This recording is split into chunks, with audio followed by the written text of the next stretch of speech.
Evangelho segundo escreveu João, no capítulo de número 13. Se você encontrou, por favor, diga amém.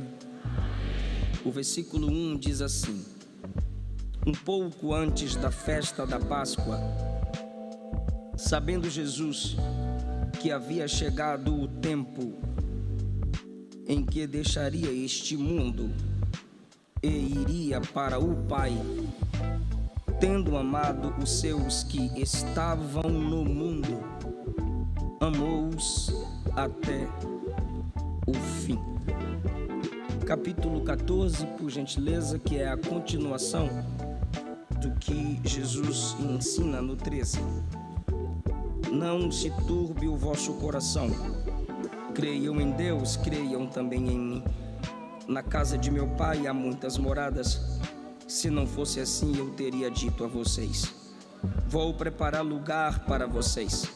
E quando eu for e preparar lugar, voltarei e vos levarei para mim mesmo, para que onde eu estiver, vós estejais também. O Evangelho segundo escreveu João é o Evangelho que se dedica, ou o registro do Evangelho de João, é o registro que se dedica a nos apresentar a divindade de Cristo.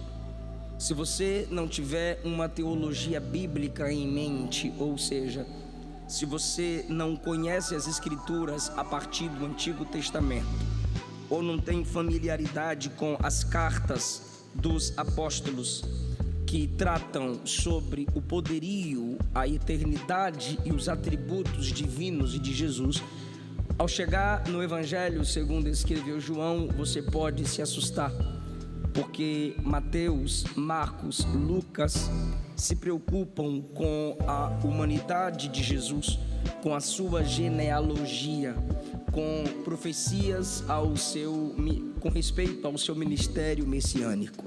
Mas aqueles que vão se acostumando com as apresentações dos outros registros a respeito da pessoa de Jesus, quando chegam no Evangelho segundo escreveu João, é possível que se assustem, é possível que o estranhem, porque João mostra que Cristo é soberano sobre tudo e sobre todos. Ele sempre existiu como Deus. Ele desceu entre nós em amor.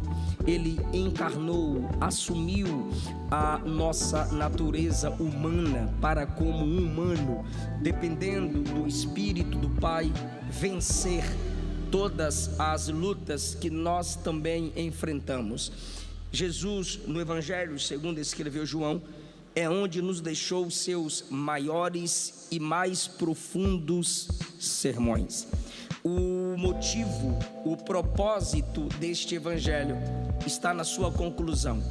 João diz que ele registrou o que registrou para que os homens creiam que Jesus é o Filho de Deus e que apenas crendo quem Jesus é, os homens obtêm a vida eterna.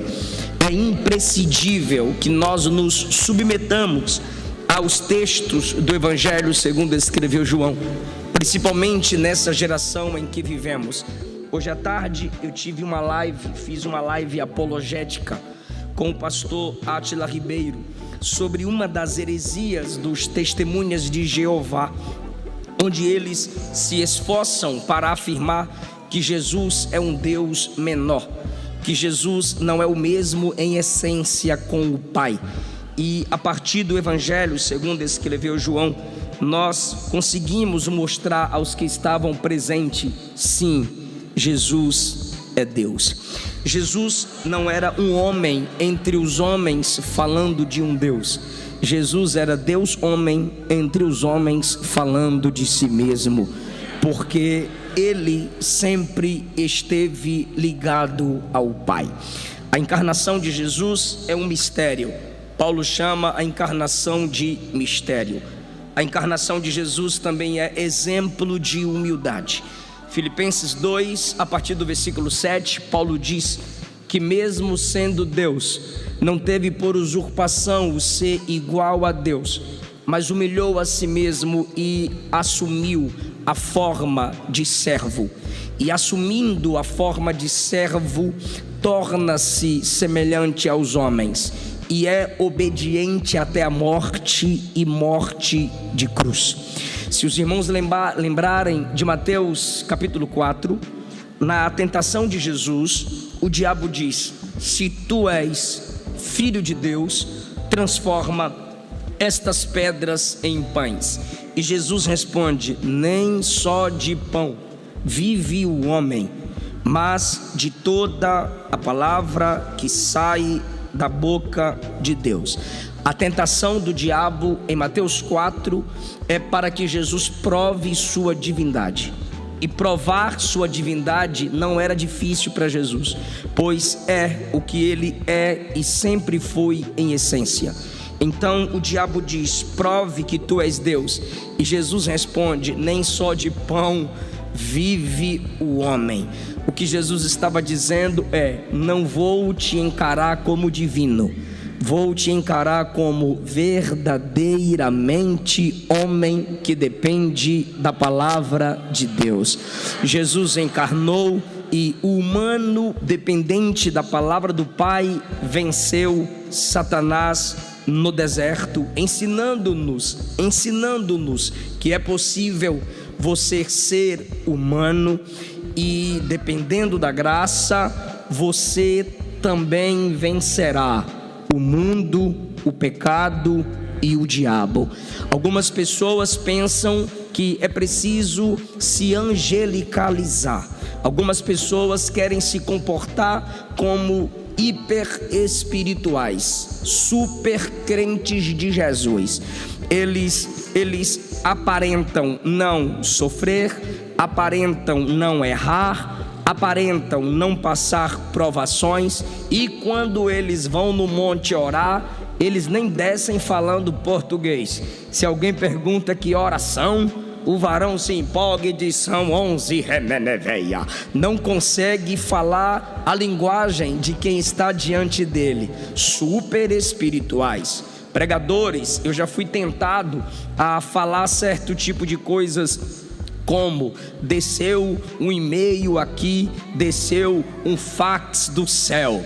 Olha, eu estou recebendo algo aqui que ninguém nunca viu. Vou falar para vocês o que ninguém nunca falou. Isso para gerar no público algum tipo de comoção e diz: opa, esse aí é diferentão, esse aí é o bichão mesmo. Já viu gente que no momento de suas ministrações querem mandar em Jesus: Jesus, eu vou contar até 3, e no 3 o Senhor manda a bola de fogo, hein? 1, agora não, Jesus. 2, agora não, Jesus. 3, vai, Jesus! O cabra tá mandando em Jesus. Sim, o púlpito, disse um pastor, é um lugar de muitas emoções, e as nossas emoções às vezes nos enganam.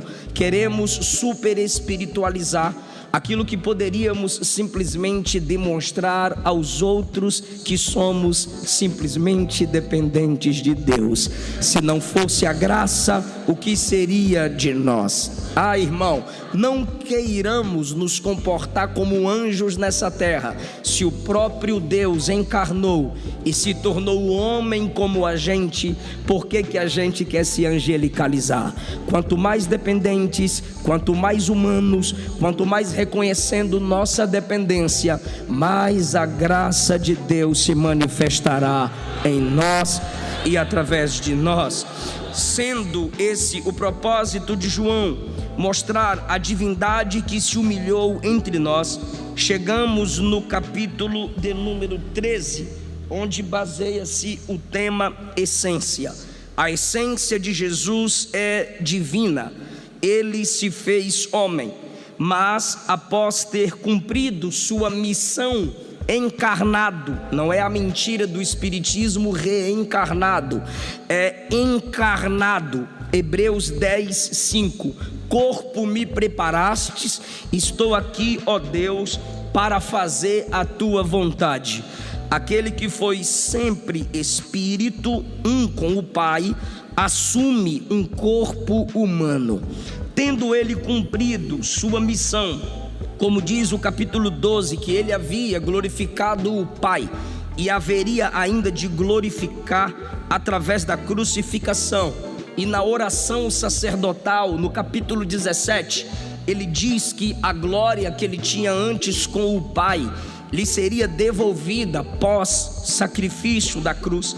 Ou seja, tendo cumprido o propósito de glorificar o Pai como homem, tendo cumprido o propósito de glorificar o Pai encarnado entre nós, João nos dá um vislumbre da essência de Jesus, do interior de Jesus, no capítulo 13. Se não vejamos, um pouco antes da festa da Páscoa, lembrando que já começaram as preparações para a comemoração da Páscoa, um pouco antes da festa da Páscoa, sabendo Jesus que havia chegado o tempo de deixar este mundo, Jesus está partindo de uma origem.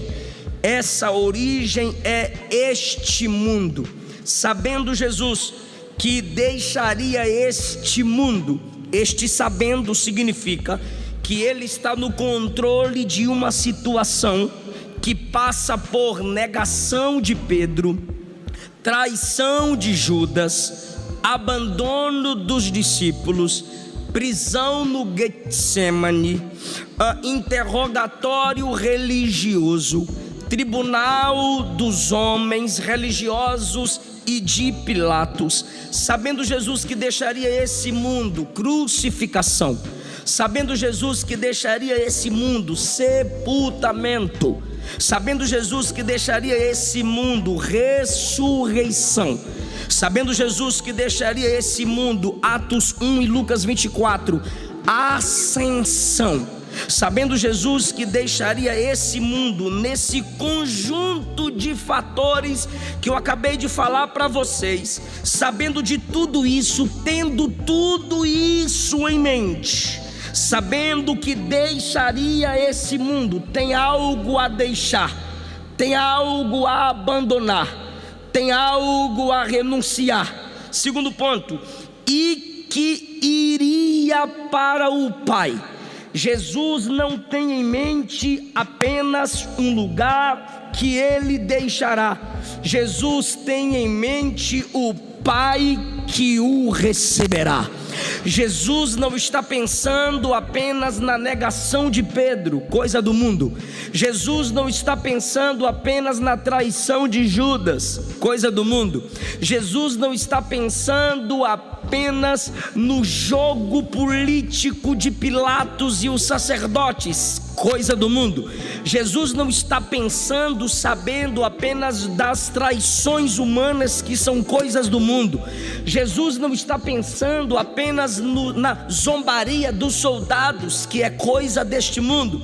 Jesus não está pensando apenas na crucificação e na morte do corpo, que é coisa do mundo caído, e ele assumiu esse corpo com todas as dificuldades que nosso corpo também tem nesse mundo caído. Ele não está pensando apenas nisso, ele está sabendo, ele está pensando desse mundo que ele vai deixar, mas ao mesmo tempo ele equilibra na sua mente o Pai que vai recebê-lo. Ele ao mesmo tempo diz: estou deixando quem me odeia e vou ser abraçado por quem me ama. Foi o que ele disse em João capítulo 5: o Pai me ama. Jesus tem em mente o Salmo 24, pós-ressurreição e ascensão, o cântico do Salmo 24, os anjos que o acompanham na entrada e os anjos que o esperam do lado de dentro, sem ainda conhecê-lo com aquele corpo que foi encarnado, ressuscitado e agora glorificado, porque anjos não são oniscientes e há milhares e milhares de anjos. Uma porção de anjos serviu Jesus na terra, mas uma outra porção muito maior de anjos estão do lado de dentro do céu de glória. E então os anjos que o acompanham após a ressurreição e ascensão bradam aos anjos de dentro: levantai, ó portas, vossas cabeças, levantai, ó entradas eternas, e entrará o Rei da Glória. E os anjos de dentro perguntando: quem é esse Rei da Glória? E os que acompanham Jesus respondem: o Senhor poderoso na batalha, o Senhor que venceu o mundo, que venceu o diabo, que venceu a morte, que venceu a batalha contra o pecado. Ele é o Rei da Glória. Jesus está com tudo isso em mente. Jesus está vendo o Pai, em Hebreus capítulo 1, dizer aos anjos: se prostrem e adorem, porque esse é o meu filho, gerado em mim mesmo desde a eternidade. Só Ele é digno de louvor, só Ele é digno de adoração. Irmão, o texto está dizendo: sabendo que deixaria esse mundo e iria para o Pai. Bora lá? Sabendo que deixaria esse mundo e iria para o Pai. Ou seja, Jesus tem em sua mente o equilíbrio, sair de um ponto para outro ponto. Jesus tem uma sabedoria equilibrada, um conhecimento de fatos completos, sair daqui para o lado de cá. Mas eu até estou aqui equiparando os lados, então deixa eu ilustrar de um lado melhor, e só quem está ligado vai glorificar. Jesus tem um pensamento equilibrado, saindo daqui para ser recebido cá. Aleluia. Jesus sabe que Ele vai deixar o mundo de baixo para ser recebido pelo Criador em cima.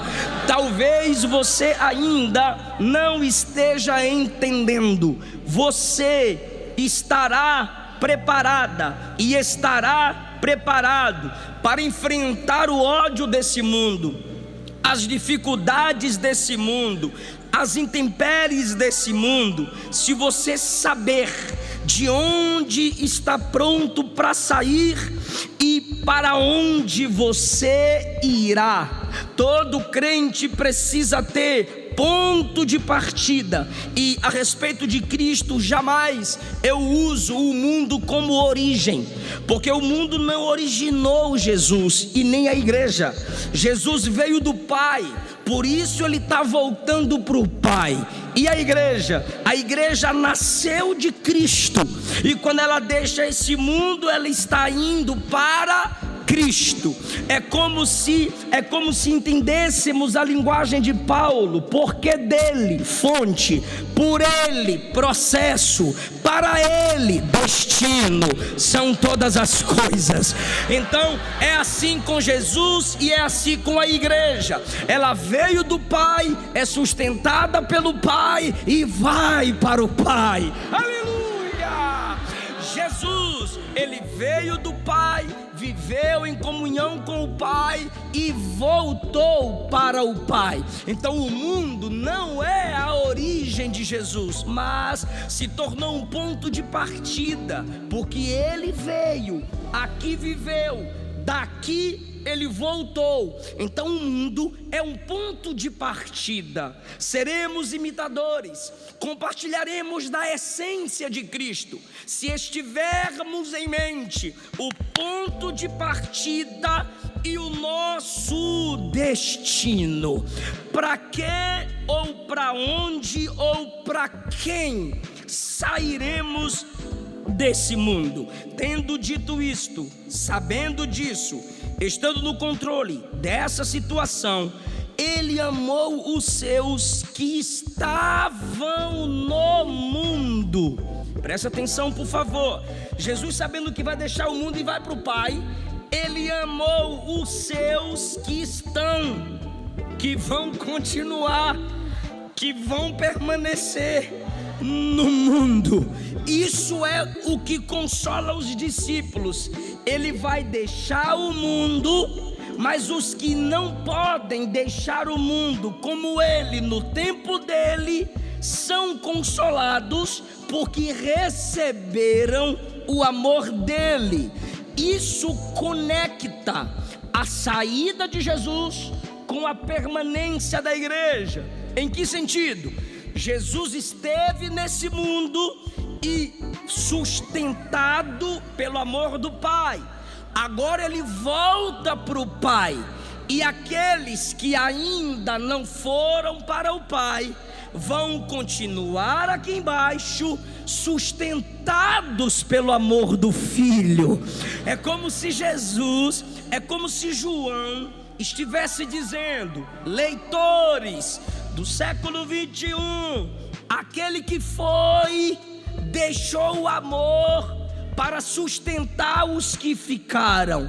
Então, eu quero que você entenda que enquanto eu pregar agora eu vou entrar no esboço, quero cumprir o tempo que me foi determinado. Eu estava na introdução para você entender e se conectar com o texto. Amou os seus que estavam no mundo. Deixa eu ver se você está conectado. Jesus já deixou o mundo e voltou para o Pai, sim ou não? E nós estamos no mundo ainda ou já fomos para o Pai? Estamos no mundo ainda. Então João está escrevendo para nós. Eu falei do Cristo que foi, e o que isso tem a ver com aqueles que ainda não foram? Eu falei e João falou do Cristo que foi. O que isso tem a ver com aqueles que ainda não foram? Vamos lá. Primeiro, anota: o mundo que ele deixaria é o mundo no qual estamos. O mundo que ele deixou, João 13:1, é o mundo em que ainda estamos. Nós quem? Os discípulos dele. Nós somos a herança dos apóstolos. Nós somos e fomos doutrinariamente, eclesiasticamente baseados na doutrina dos apóstolos. Nós, os discípulos, nós, a igreja de Jesus, cujos membros foram os primeiros discípulos, estamos no mesmo mundo que Jesus deixou. E aí, pastor? E aí é que Paulo disse a Timóteo, e Jesus disse em Mateus 24, que a condição no mundo, porque a depravação nesse mundo não é questão de situação, é questão de condição. Jesus em Mateus 24 e Paulo a Timóteo disseram que a condição desse mundo, a cada século para frente, pioraria. Tá, o mundo que Jesus deixou é o mesmo em que estamos, sim, mas Jesus disse que pioraria. E Paulo também disse que nos últimos tempos pioraria. E agora, pastor? Então o mundo não é o mesmo. Não é questão de não ser o mesmo. A mesma oposição que havia a Cristo ainda há. Só que agora a oposição é apontada contra o corpo de Cristo. As heresias que se erguiam no tempo de Cristo e dos apóstolos, elas vão se renovando e agora estão se erguendo com maior evidência. Por quê? Em Mateus 4 a serpente falou no deserto. Em Gênesis 3 a serpente falou no jardim. Hoje ela está falando no TikTok, no canal do YouTube, no Facebook. Gente que não sabe o que é escola dominical, quer ser seu mestre lá no canal do YouTube. Gente que não sabe o que é o cânon sagrado, quer falar da palavra de Deus.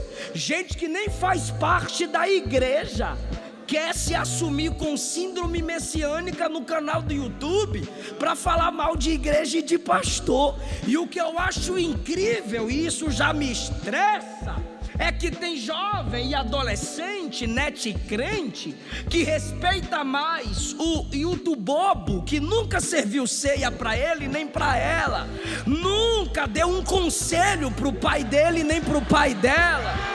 nunca orou pela vozinha dele, pelo avô dela, mas eles têm o like, eles têm o coraçãozinho e a mãozinha, eles têm o compartilhamento e a mensagem do seu pastor, que cuidou do pai, cuidou da mãe, cuidou do ministério, lhe atraiu para o conhecimento teológico, às vezes é desprezado. Agora, o que eu quero falar a vocês é: o mundo que ele deixou é o mundo onde ficamos. Está aqui: amou os que estavam no mundo.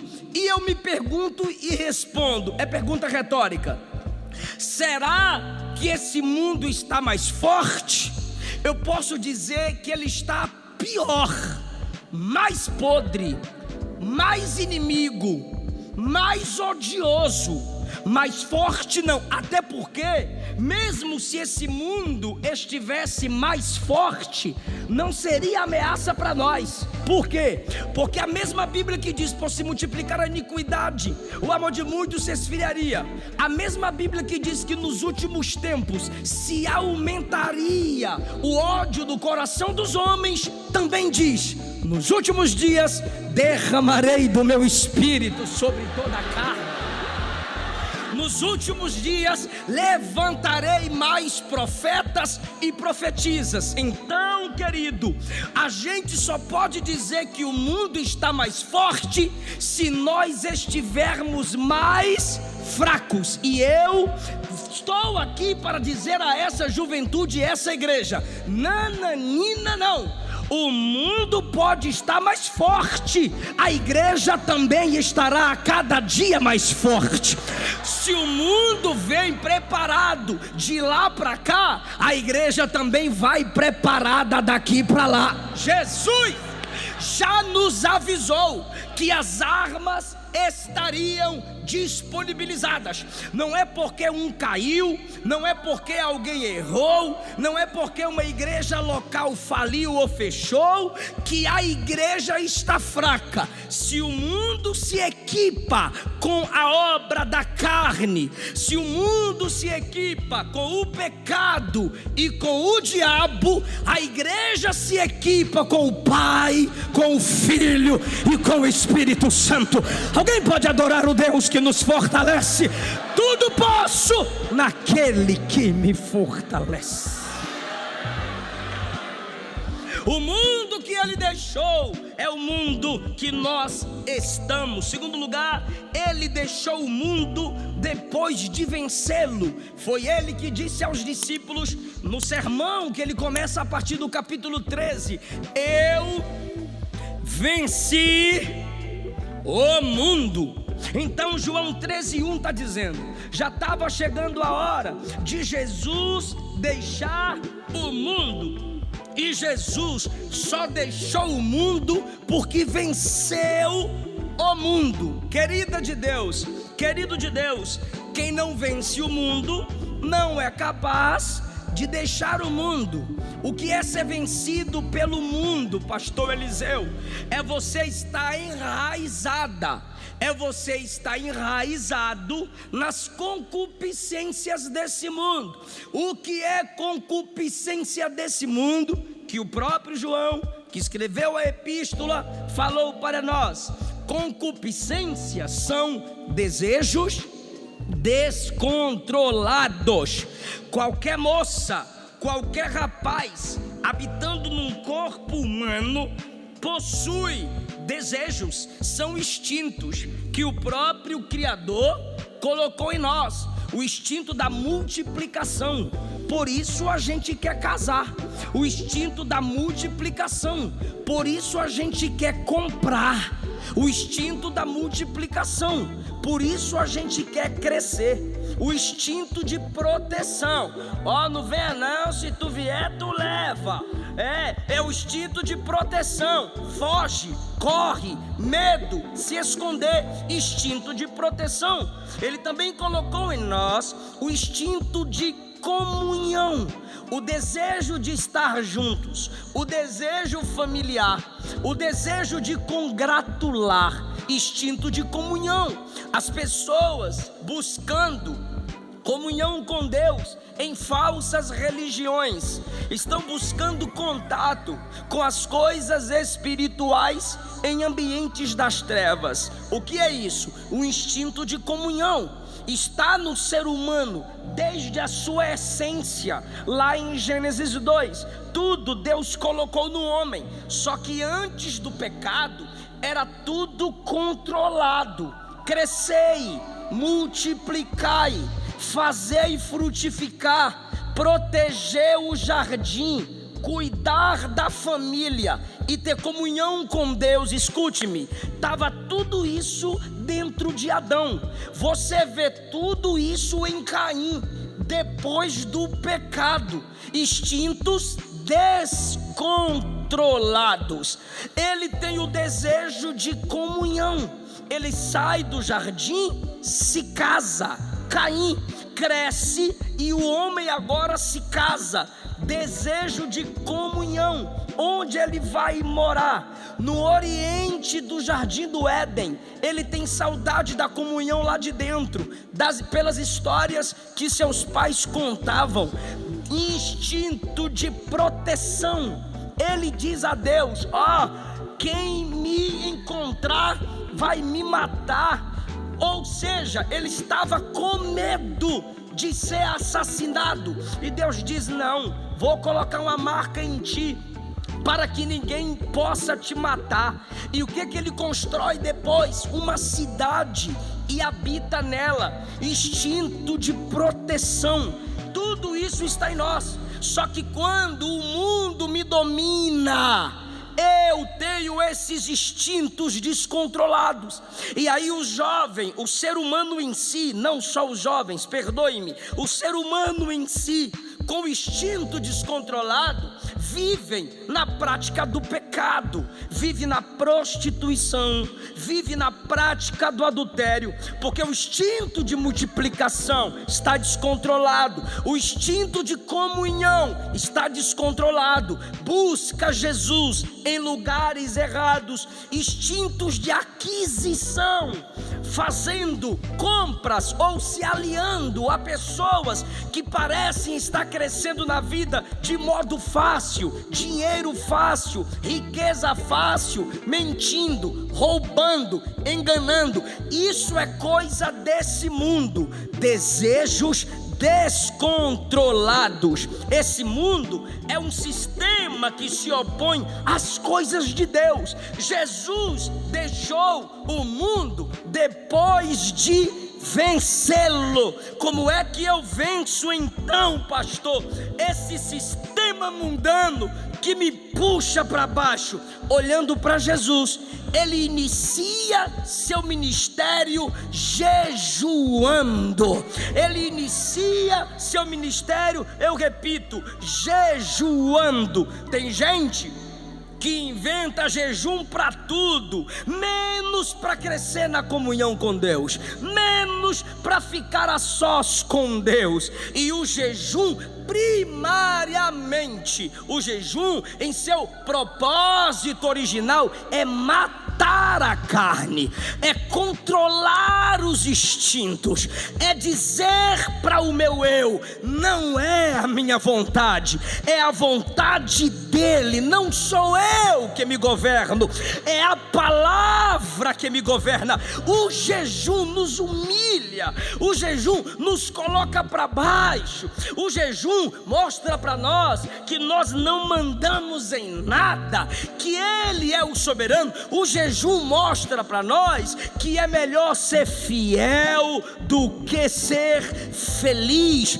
porque para ser fiel haverá momentos que você vai ter que abrir mão da felicidade. Olhe para Jesus, como ele venceu o mundo: orando.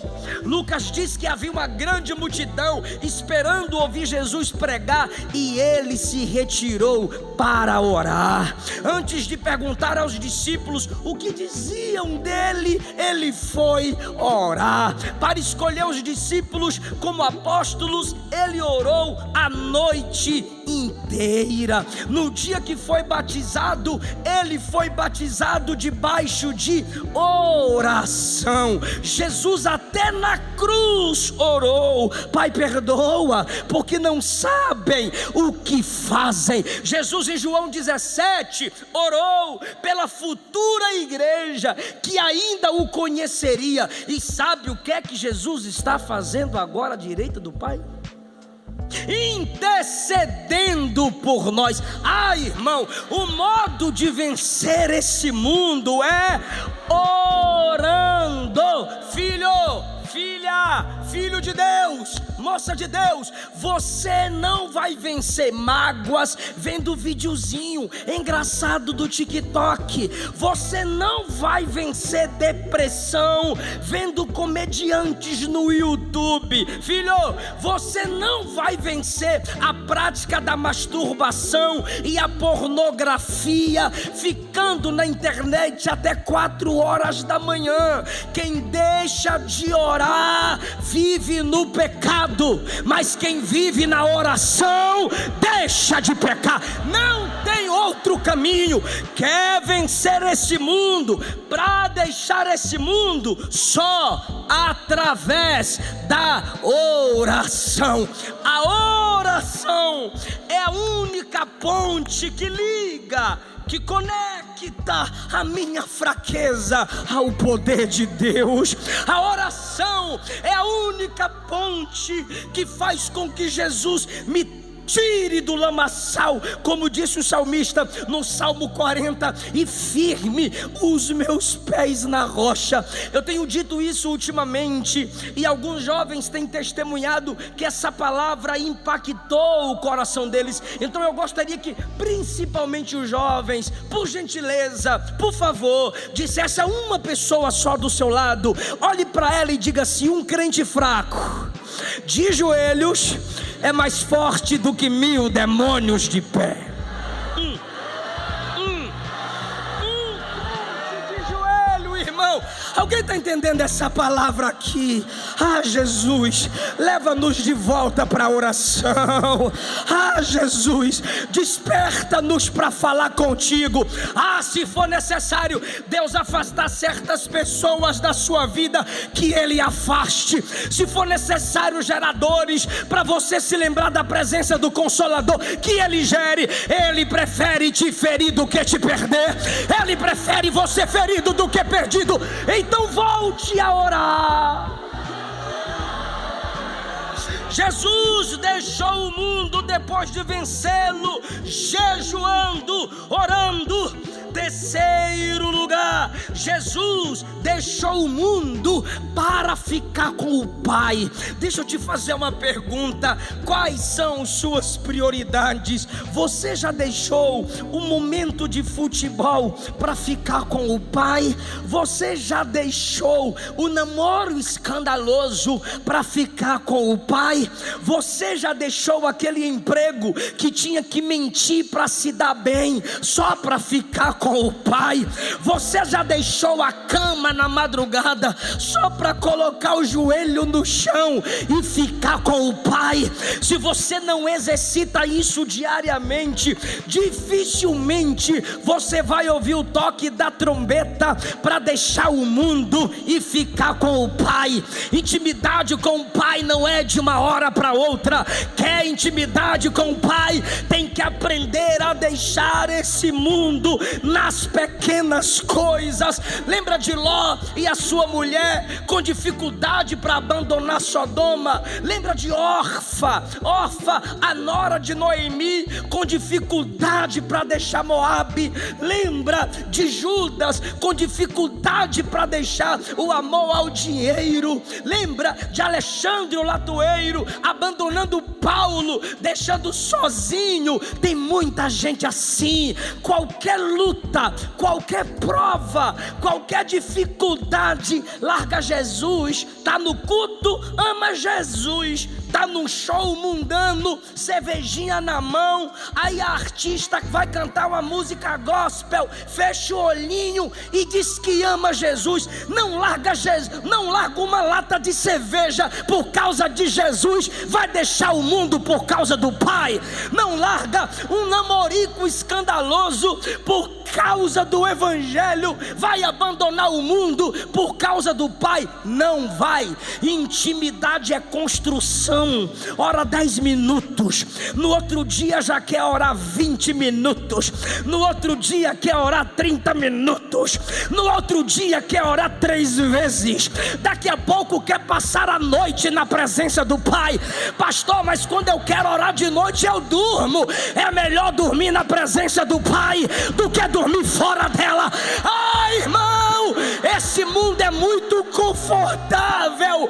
Temos que aprender a abrir mão dos confortos desse mundo. Porque eu vou repetir o que eu disse no início: para deixar o mundo e ficar com o Pai. Traição de Judas, estou olhando para o Pai. Negação de Pedro, estou olhando para o Pai. Soldado esbofeteando, estou olhando para o Pai. Pilatos te humilhando, estou olhando para o Pai. A cruz está chegando, estou olhando para o Pai. O túmulo está na frente, estou olhando para o Pai. Você vai deixar esse mundo se parar de olhar para Ele e olhar para o Pai. Pastor, eu tenho fraquezas. Continua olhando para o Pai, Ele vai te fortalecer. Pastor, eu caí, olha para o Pai, Ele vai te levantar. Pastor, eu acho que é muito difícil. Ser crente é difícil, é cruz, é luta, é prova, mas está escrito: eu irei, mas vos enviarei o Consolador. Ele foi, mas o Espírito está aqui.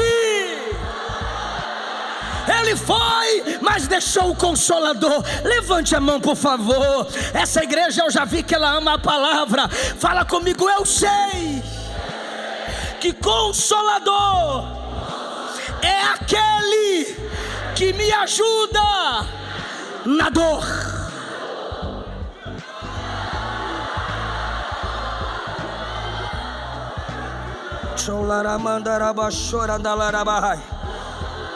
Eu sinto a presença do Senhor Jesus aqui.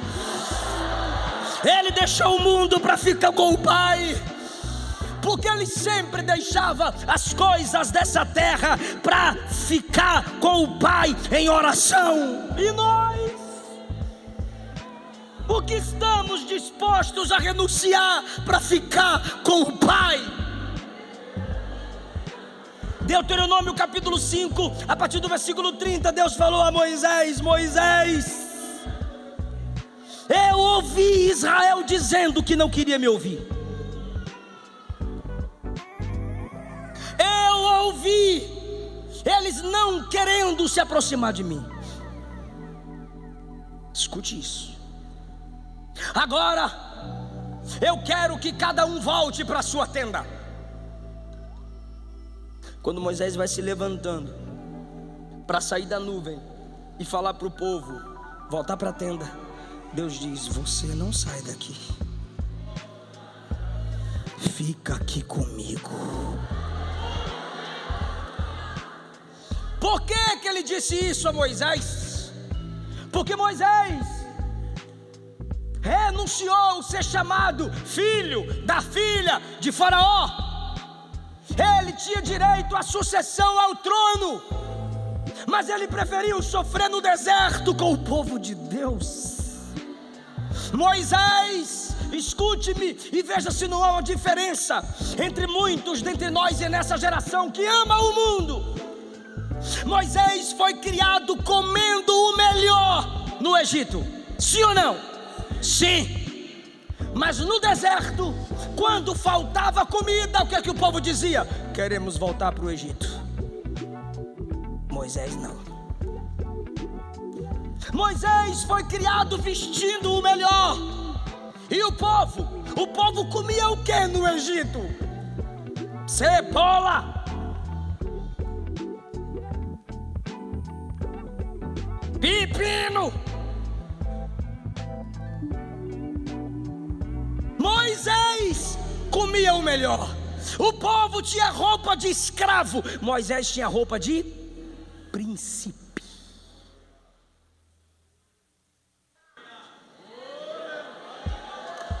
Só que quando veio a dificuldade no deserto, queremos voltar para o Egito. Queremos voltar para o Egito. O povo que tinha o pior lá quis voltar para lá. Moisés, que tinha o melhor lá, disse: eu não saio daqui se a sua presença não for comigo. Renúncia por amor ao Pai.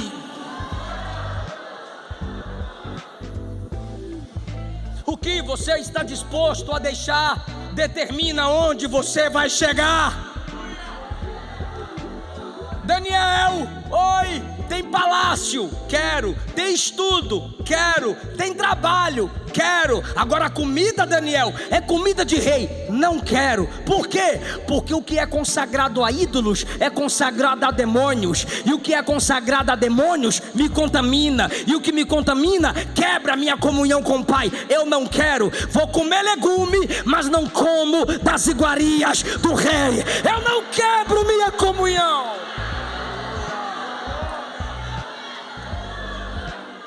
José, deita comigo. Tô com sono, não. José, fica comigo. Não quero não. José, não tem ninguém na casa, não tem ninguém vendo a gente. Há um Deus no céu que vê tudo. Há um Deus no céu que está me vendo.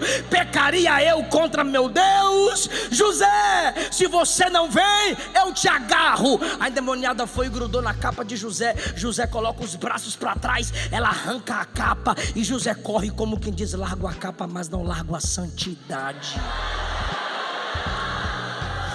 José, por que você não foi para a cama? Porque eu estou de olho no trono. O que você está disposto a renunciar determina onde você vai chegar. Então se comporte conforme seu sonho. Quer uma princesa de Jesus, mas beija o reino todo. Quer casar com Rebeca, mas se comporta como Sansão. Para Sansão só sobra Dalila, irmão. Rebeca é para Isaac de oração. Isaac de oração é para Rebeca que teme a Deus.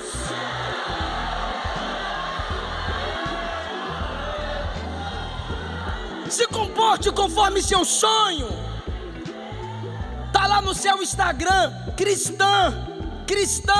Então fala para mim sobre cristologia.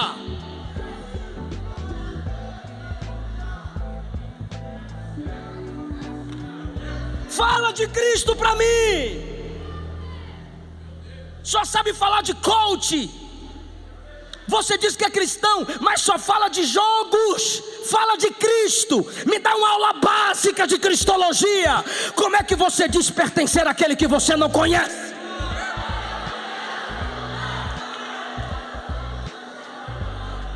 Eu quero ser pregador, eu quero ser pastor, eu quero ser obreiro. Quantos livros você lê no mês?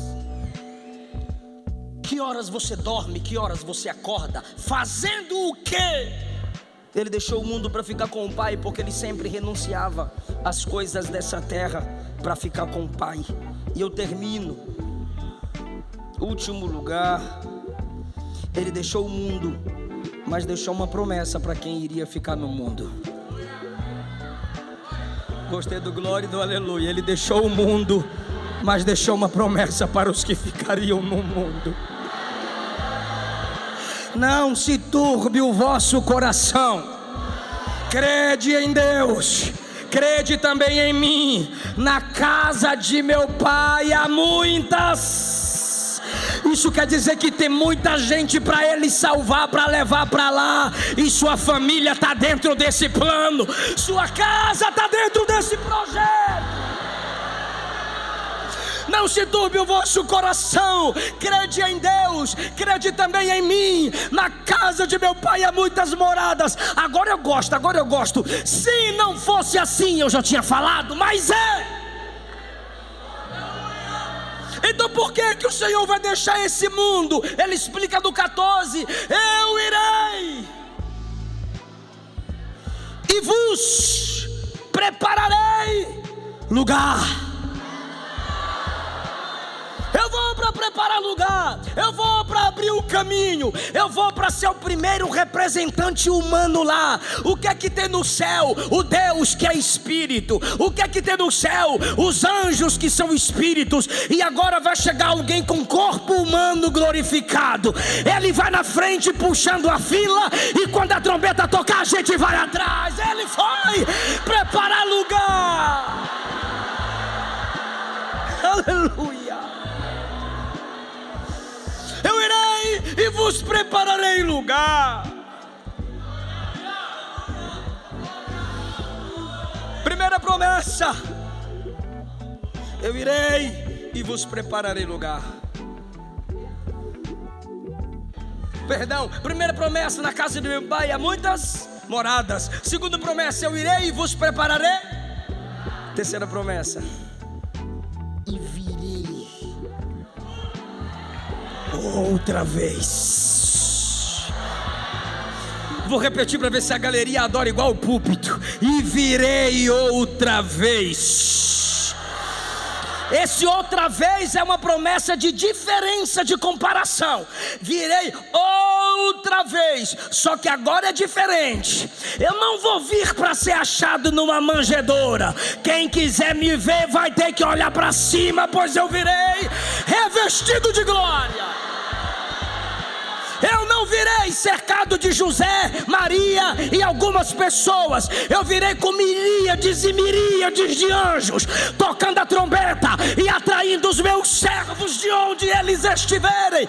O mesmo Senhor que subiu descerá no céu com alarido, com voz de arcanjo e com trombeta de Deus. E os que morreram em Cristo ressuscitarão primeiro, e nós,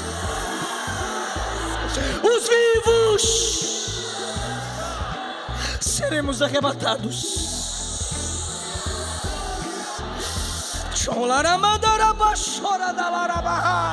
Tem gente que está assustado, tem gente que não está nem aí, mas a verdadeira noiva está dizendo: como é bom falar que meu noivo vem me buscar, como é bom ouvir dizer que ele vem.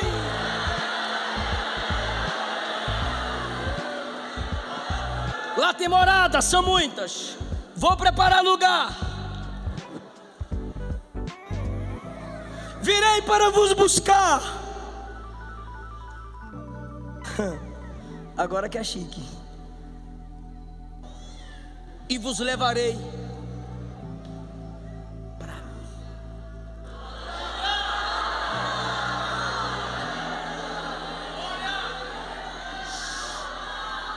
Aleluia.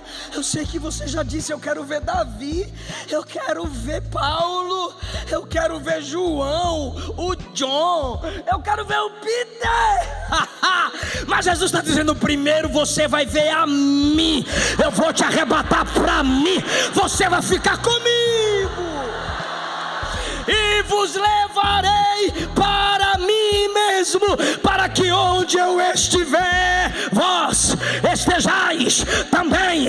Não mais traição de Judas, não mais negação de Pedro, não mais pecado, não mais fraqueza. Só Jesus e os santos, só Jesus e os santos, só Jesus e o céu. Alguém ainda tem essa esperança?